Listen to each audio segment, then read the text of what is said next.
Hi students, have a nice day. In this section we are going to discuss about the periodic trends in chemical properties. Periodic trends in the chemical properties.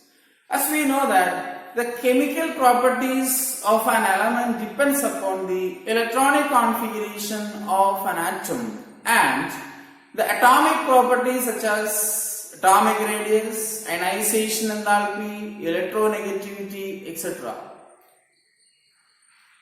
Today we are going to discuss about the chemical properties.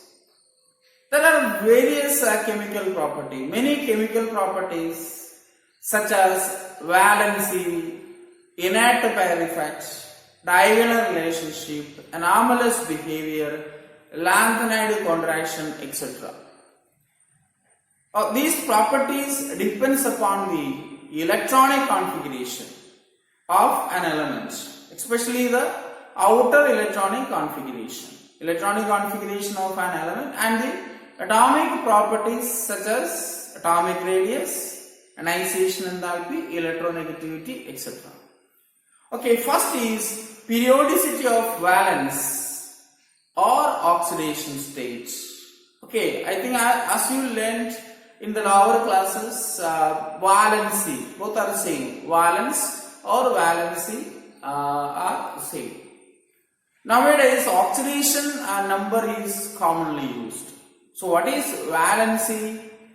Valency is the combining capacity of an element. What is valency? Valency may be defined as the combining capacity of an element. The valency is generally expressed in terms of number of hydrogen or number of chlorine atom or double the number of oxygen atom combined with an atom of elements. Once again, valency is generally expressed in terms of hydrogen or number of hydrogen or number of chlorine or double the number of oxygen atom that's combines with an element. Okay, for example, the valency of oxygen, in water, or generally the valency of oxygen is 2. How it is calculated? Oxygen is combines with the 2 hydrogen atom. Oxygen combines with the 2 hydrogen atom. That's why the valency of the oxygen atom is 2. Another one, magnesium chloride. The valency of magnesium is 2 because the magnesium combines with the 2 chlorine atom. Okay, magnesium combines with the 2 chlorine atom. That's the valency of magnesium is 2. Are you clear? Yes. How we calculate the valency? Valency is calculated in terms of hydrogen or in terms of chlorine atom. Here the number of hydrogen combines with the oxygen is 2. So valency of oxygen is 2. Here the number of chlorine combines with the magnesium is 2. That's why the valency of magnesium 2. Also, the valency is expressed in terms of oxygen also. Magnesium oxide. Okay, double the number of oxygen atom. Valency is also expressed in terms of oxygen. Double the number of oxygen is the valency of an element. Here magnesium combines with the 1 oxygen. So what is double? 2. So valency of magnesium is 2. Are you clear? And the valency determined from the number of electrons in the valence shell. Okay, number of electrons in the valence shell. As you know that what is a valence electron?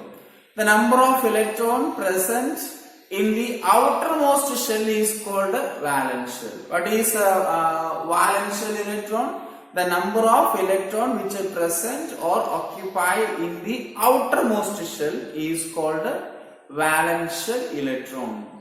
ഒരു ആറ്റത്തിന്റെ electronic configuration നമ്മൾ എഴുതി കഴിയുമ്പോൾ ഏറ്റവും പുറത്തുള്ള ഷെല്ലിന്റെ അല്ലെങ്കിൽ outer most ഷെല്ലിനകത്തുള്ള ഇലക്ട്രോണിന്റെ എണ്ണമാണ് വാലൻസ് ഇലക്ട്രോൺസിന്റെ എണ്ണം എന്ന് പറയുന്നത്. Okay, are you clear? So valency determined by the number of electrons in the valence shell. How the valency is determined? The valency is determined by the number of electrons in the valence shell. Remember that. And in the case of representative elements, what are representative elements? Representative elements are S block elements and P block elements. Okay. In the case of representative elements, the valency of an atom is equal to either the number of electrons in the valence shell or 8 minus number of electrons in the valence shell. Okay. How we can calculate the valency of representative elements? It is either equal to the number of electrons in the valence shell or 8 minus number of electrons in the valence shell. Okay, let's discuss some example. First one is alkali metal, sodium chloride. Okay, it is group 1 element, sodium chloride. What is the valency of sodium? 1. It combines with the 1 chlorine atom. And the valency is determined by either the number of electrons in the valence shell. What is the electronic configuration of sodium? It is neon 3s1. Neon 3s1. So number of electrons in the valence shell is 1 and the valency is equal to 1. And in the case of KCl, the valency is 1 because potassium has the valence electronic configuration argon 4s1. So number of electron which is present in the valence shell is equal to valency of that element. Or in the case of halogens or in the case of P block elements, for example nitrogen. Okay, nitrogen combines with the hydrogen is ammonia forming, NH3 is forming. Okay, so what is the valency of nitrogen in NH3? It is 3. Okay, it is 3. And how it is calculated? The number of electrons in the valence shell is 2s2 2p3. Okay, 2s2 2p3. There are 5 electrons in the valence shell, but the valency is 3. Here we calculated the valency 8 minus number of electrons in the valence shell. Okay, 8 minus number of electrons in the valence shell. So 8 minus 5, 3 plus 2, 5 electrons in the valence shell. It is equal to 3. And the valency of nitrogen in ammonia is 3. Also, the valency also expressed in terms of chlorine or fluorine atom, NF3. Okay, NF3. The number of fluorine atom or chlorine atom. Okay, so here is the valency of nitrogen is 3. It is calculated either by determining the number of hydrogen atom or chlorine atom. Here it is fluorine atom or double number of oxygen atom. And let's take the halogen, HCl. Okay, or HF. What is the valency of fluorine in HF? 1. It combines with the 1 hydrogen. Fluorine electronic configuration 1s2, 2s2, 2p5. And the number of valence shell electron is equal to 7. But the valency is 1. How it is calculated? 8 minus 7, that is equal to 1. 8 minus 7 is equal to 1. Are you clear? So this is the method to determine the valency of the elements. One more example, magnesium. Magnesium which is present in the second group. The electronic configuration is 1s2, 2s2, 2p 2p6, 3s2. And how many number of electrons in the valence shell? It is 2. What is the valency of magnesium? It is 2. Okay. So valency can be determined either by counting or either by determining the number of electrons in the valence shell or 8 minus number of electrons in the valence shell. 2 are same. Okay. Then nowadays the valency is expressed in terms of oxidation number. Nowadays the valency is expressed in terms of oxidation number. What is oxidation number? Oxidation number is the residual charge. The charge on the atom is called oxidation number. And more electronegative atom is negative, the other atom which is present in the molecule is positive. Remember that. Okay, you know what is electronegativity? Electronegativity is the tendency to pull the bonded electrons or shared electron towards it. And fluorine is the highest electronegative atom. Okay, the highest value for the fluorine atom. Okay, then halogens, oxygen, next to the fluorine is oxygen 3.5, then nitrogen and chlorine is same. So let's illustrate an example. In MgCl2, okay, in MgCl2, the valency of magnesium is 2 and the oxidation state of magnesium also 2 plus. Okay, the oxidation number of magnesium is also 2 plus. Here the more electronegative atom is chlorine atom. So chlorine is minus 1. Chlorine have the oxidation number minus 1 and there is 2 chlorine atom. So 2 into minus 1 minus 2. Minus 2 is equated by or compensated by 2 plus. Okay, so nowadays we are commonly used oxidation number instead of valency. Okay, valency is also expressed in oxidation number. Another example, OF2. Here fluorine is more electronegative atom. Okay, fluorine is more electronegative atom and the valency of fluorine is equal to 1. So fluorine having minus 1 oxidation state. What is the oxidation state of fluorine atom? It is minus 1. So 2 into minus 1 minus 2. Minus 2 is compensated by 2 plus. So oxidation number of fluorine atom is minus 1 and the oxidation number of oxygen atom is equal to plus 2. Are you clear? A very simple concept. Valency is also expressed in terms of oxidation number. Okay, next one more example I will explain. Sodium oxide, Na2 oxide. Okay, Na2.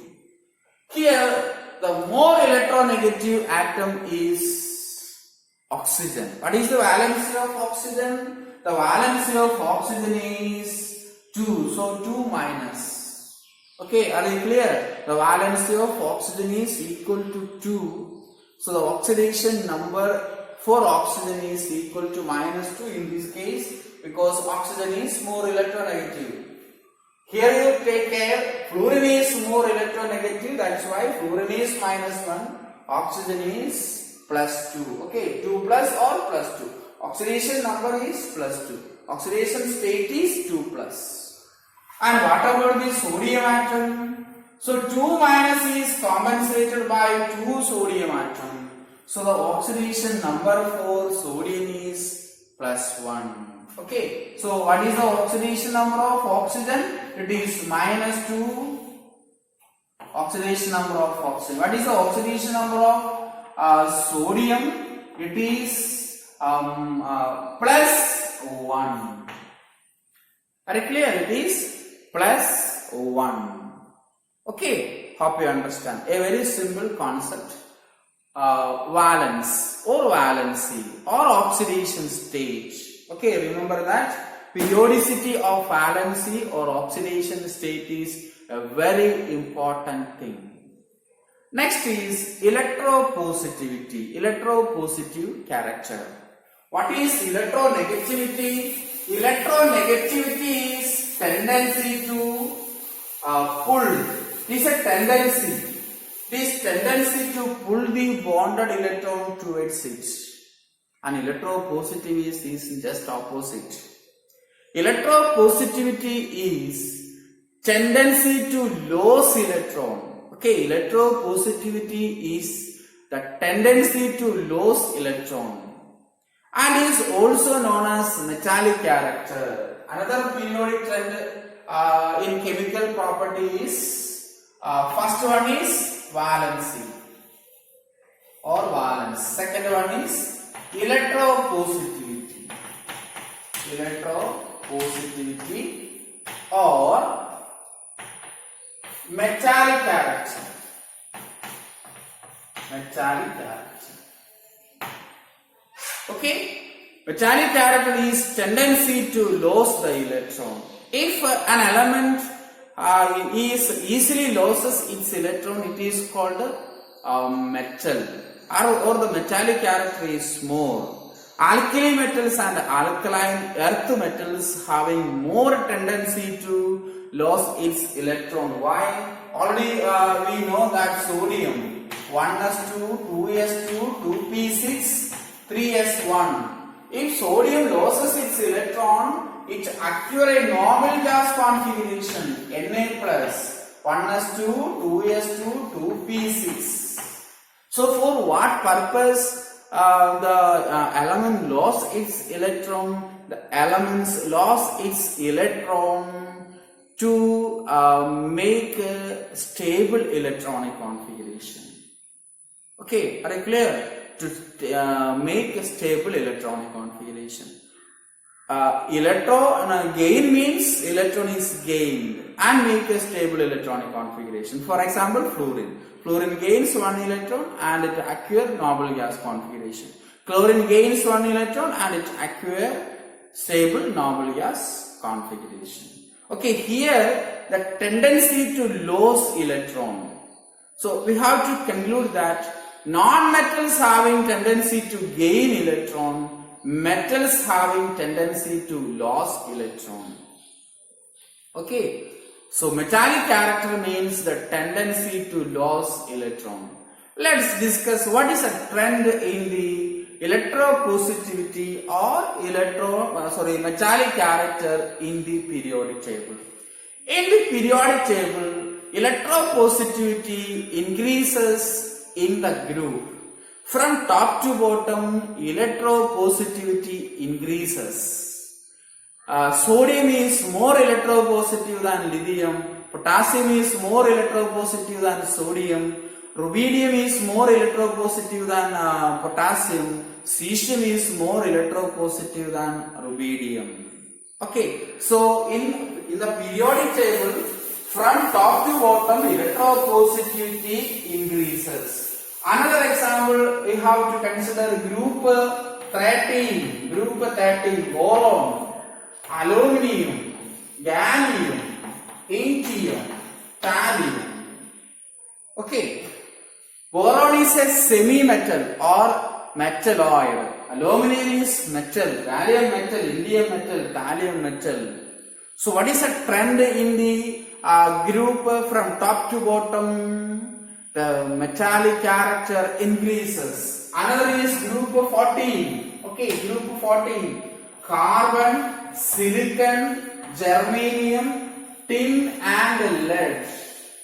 Okay, these are the elements in the 14th group. Carbon is a non-metal.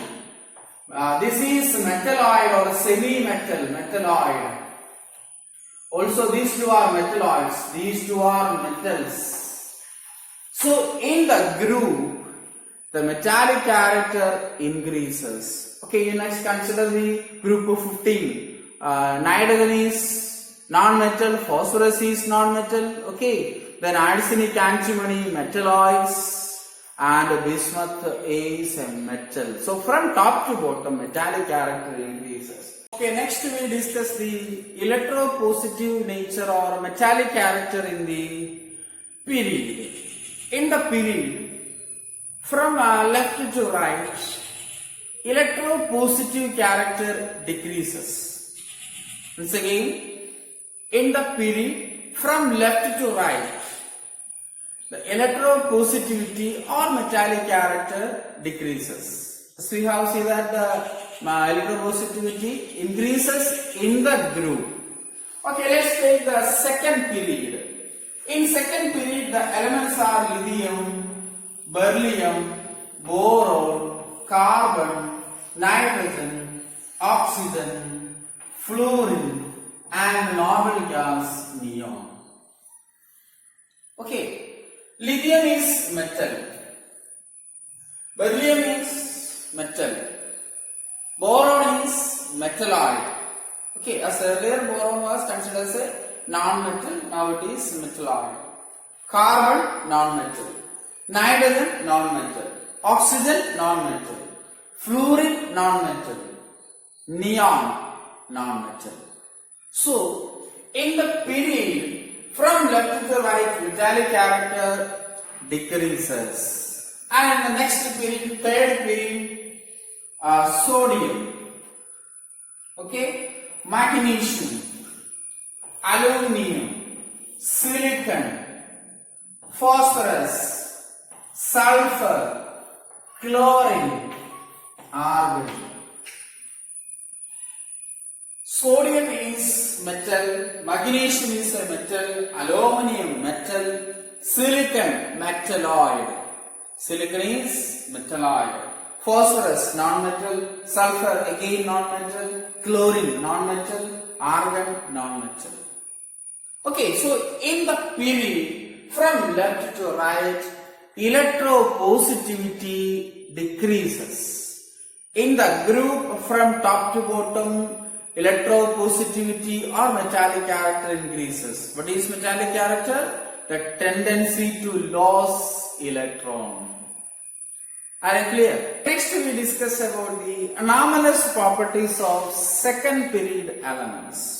Anomalous properties of second period elements. What do you mean by anomalous or anomaly? Anomaly is different from the others. Okay, different from the other elements or other groups. For example, we heard about Ottayan. Okay, we heard about Ottayan. The Ottayan ഒറ്റയാന്ന് പറഞ്ഞാൽ ആരുടെ ഗ്രൂപ്പിലൊന്നും കൂടാതെ തനിയെ നടക്കുന്ന ആനയാണ് നമ്മൾ ഒറ്റയാന്ന് പറയുന്നത്. Okay, ആനയൊക്കെ തന്നെയാണ്, പക്ഷെ അത് എന്ത് ചെയ്യുന്നില്ല, ഒരു കൂട്ടത്തിൽ കൂടുന്നില്ല, തനിയെ മാറി നടക്കുന്ന ഒരു സ്വഭാവം.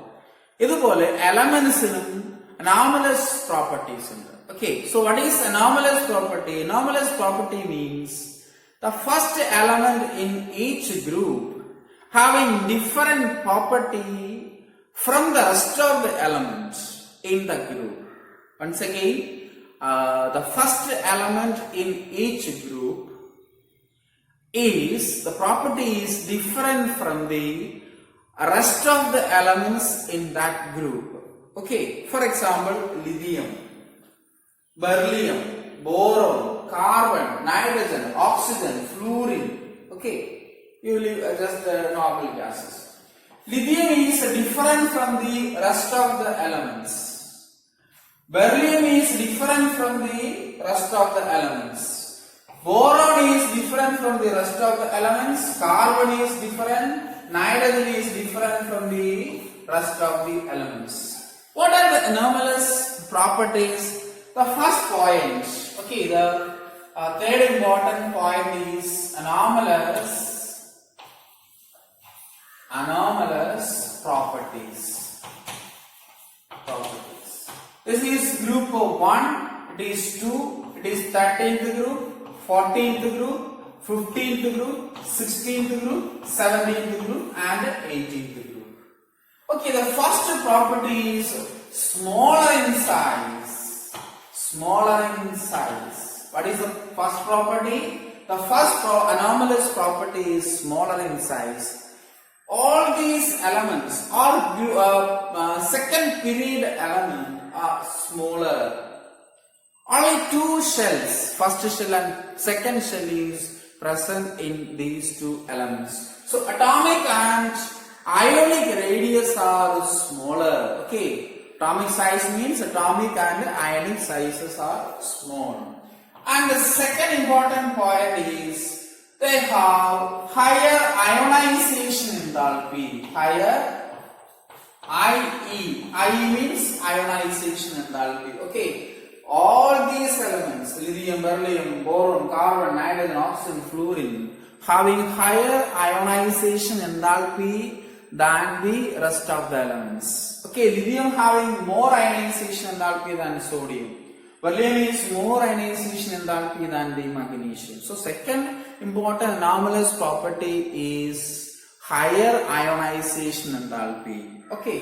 Also we have to add electron gain enthalpy, delta EGH, higher ionization enthalpy and electron gain enthalpy. And the third important point is, absence of d orbitals.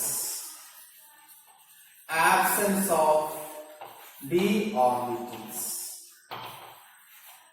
Okay. Because only two shells, first shell and second shell. In the second shell there is no d orbital. But in the sodium, the electron is entered into the third shell, 3s1, and there is 3p and 3d orbital, empty orbital, but d orbital is there. Okay. So the third important point is absence of d orbital, or in another sense, non-availability of the d orbitals. And in the fourth point, higher charge by radius ratio. Okay, higher the charge by radius ratio, or high polarizing power. In the case of alkali and alkaline earth metal, or positive high polarizing power. In the case of negative ion, high polarized. Okay, it's polarizing. But you just understand that the charge by radius ratio is higher, because from top to bottom radius increases, charge by radius ratio decreases. Okay, so the main properties, anomalous properties, are smaller in size, higher ionization enthalpy, high electronegativity, then non-availability of the d orbitals or absence of d orbital, and the fifth point is charge by radius ratio. They have higher charge by radius ratio. Okay. Since they have only 4 orbitals in the valence shell, okay, just erase. Since all these elements have 4 orbitals in the valence shell, what are the orbitals? 2s, 2p. 2s is 1, p is 3. Okay, 3p orbitals. So 4 orbitals in the valence shell. The valency do not exceed from the 4. Okay, another anomalous property. Okay, this due to non-availability of the d orbital. Okay, since there is no d orbital, the maximum covalency is up to 4. Okay, beyond 4 is not possible in the case of second period element. But in the case of third period element, okay, remember, for example, I take an example. In the case of nitrogen, the valency is 3, or maximum 4 in the case of N2O5 or NO2. Okay, NO2, like that. So you just remember only these two. But in the case of phosphorus, phosphorus has valency 3, PH3, PCl5. Also phosphorus have pentavalent compound PCl5. Because phosphorus contains 3d orbital. So second period elements, the covalency is maximum 4. More than 4 valency is not possible. But in the case of third, fourth period, etc., the covalency is more than 3. Okay, because of availability of d orbitals. And one more important point. These elements can form p-pi bonds. Okay, in the next chapter we will discuss what is pi bond. So, carbon can form p-pi bond with carbon itself. Okay, carbon can form carbon double bond, carbon triple bond carbon. Also, nitrogen can bond with the carbon atom. Nitrogen can bond with the nitrogen atom. Okay, oxygen can bond with the oxygen atom. So these elements can form p-pi bond. Other elements usually form p-pi d-pi bond. We will discuss in later. Okay. So these are the important anomalous property. Then some other chemical properties we will discuss in the next section. Thank you.